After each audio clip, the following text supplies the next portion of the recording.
अस्सलामु अलैकुम वरहमतुल्लाहि वबरकातुहू। नाज़रीन, आज हम नूरानी कायदे की तख्ती नंबर 3 में कुरान पाक के उन पुरस्रार और नहायत बाबरकत हरूफ के बारे में सीखेंगे जिन्हें हुरूफ़ मुक़त्तआत कहा जाता है। हुरूफ़ मुक़त्तआत वो हरूफ हैं जो कुरान पाक की बाज़ सूरतों के आगाज़ में आते हैं। ये हरूफ अलग अलग पढ़े जाते हैं, जोड़ कर नहीं। मोबाइल की स्क्रीन पर आपको नज़र आ रहा है अलम लिखा हुआ ये अल्फाज, लेकिन इसे हम अलम नहीं पढ़ेंगे, इसे हम अलग अलग हरूफ को पढ़ेंगे। अलिफ लाम मीम।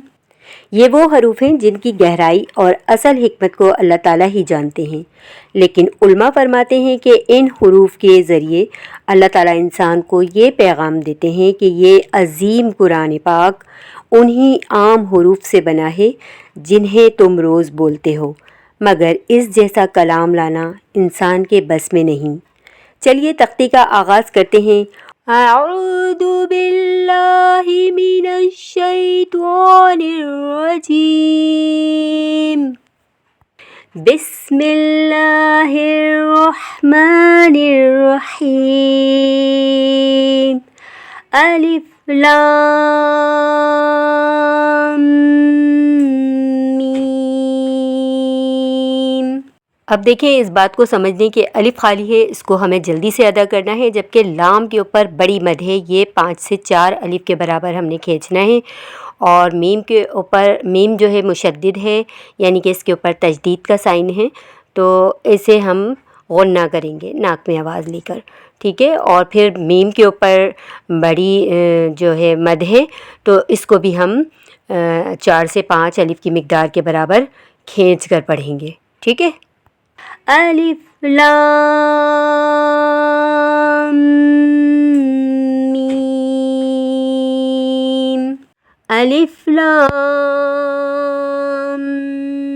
मीम सूद। इसमें भी हमने अलिफ को जल्दी पढ़ा है और लाम को 5 से 4 अलिफ के बराबर खींच के पढ़ा है। मीम मुशद्दिद है, इसलिए इस पर गुन्ना किया है, और मीम के ऊपर बड़ी मद भी है, इस वजह से भी हमने इसे 5 से 4 अलिफ के बराबर खींचा है। और सौद जो है उसके ऊपर भी बड़ी मद है, इसे भी हमें 5 अलिफ के बराबर खींच कर पढ़ना है, ठीक है। अलिफ लाम रो। अलिफ जो है वो खाली है, इसे हमने ऐसे ही पढ़ना है, और लाम को जो है हमें 5 अलिफ की मिक़दार के बराबर खींच के पढ़ना है, जबकि रॉ के ऊपर खड़ी हरकत लगी हुई है खड़ा ज़बर की, तो इसे हम 1 अलिफ की मिक़दार के बराबर खींच कर पढ़ेंगे। अलिफ लाम रो। अलिफ लाम मीम रो। काफ हा या आइन सूद। यहाँ हम काफ को 5 अलिफ के बराबर खींचेंगे, हा को 1 अलिफ के बराबर क्योंकि इसके ऊपर खड़ी हरकत है, और या को भी सेम टाइम खींचेंगे, और आइन के ऊपर बड़ी मद्दा है, तो इसे भी 5 अलिफ के बराबर खींचेंगे, और सौद को भी 5 अलिफ के बराबर खींच के पढ़ेंगे। काफ हा या आइन सूद। तोहा। तो को 1 अलिफ के बराबर खींचेंगे क्योंकि इसके ऊपर खड़ी ज़बर लगी हुई है, और हा को भी 1 अलिफ के बराबर खींचेंगे, इस पर भी खड़ी ज़बर लगी हुई है। तो सीम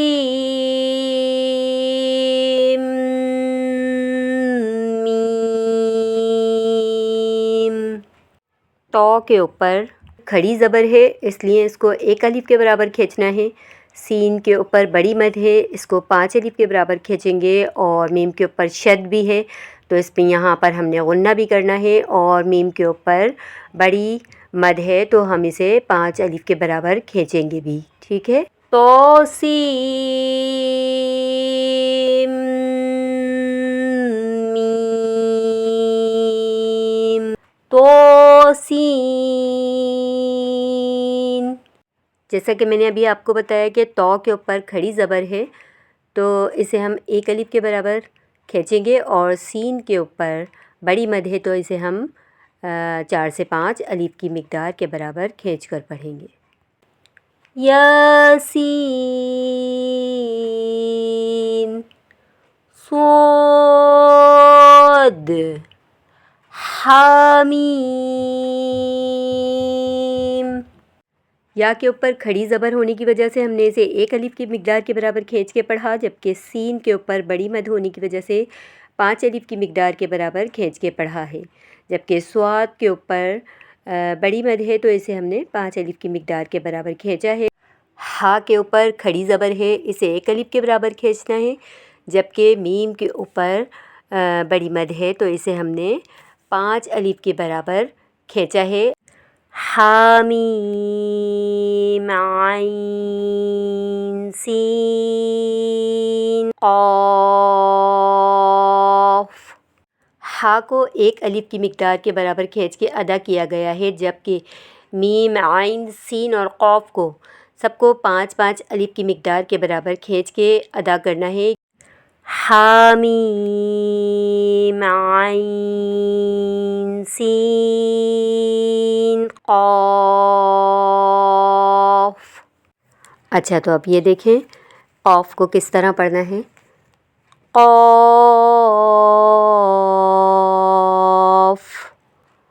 نون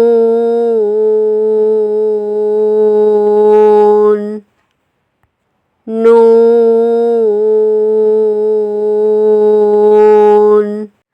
امید کرتی ہوں تختی نمبر 3 حروف مقطعات کی مشق آپ سب کو بہت اچھے سے سمجھ آئی ہوگی، اور اگر آپ کو کوئی مشکل پیش آئی ہو تو مجھے کمنٹ میں میسج کر کے آپ معلوم کر سکتے ہیں، اور اپنی رائے کا اظہار مجھے کمنٹ کے ذریعے کر کے بتائیں. اگر آپ کو میری ویڈیو پسند آتی ہو تو اسے لائک اور شیئر کرنا مت بھولیے گا، اور میرے چینل کو سبسکرائب کیجیے گا. اللہ حافظ. السلام علیکم ورحمۃ اللہ وبرکاتہ.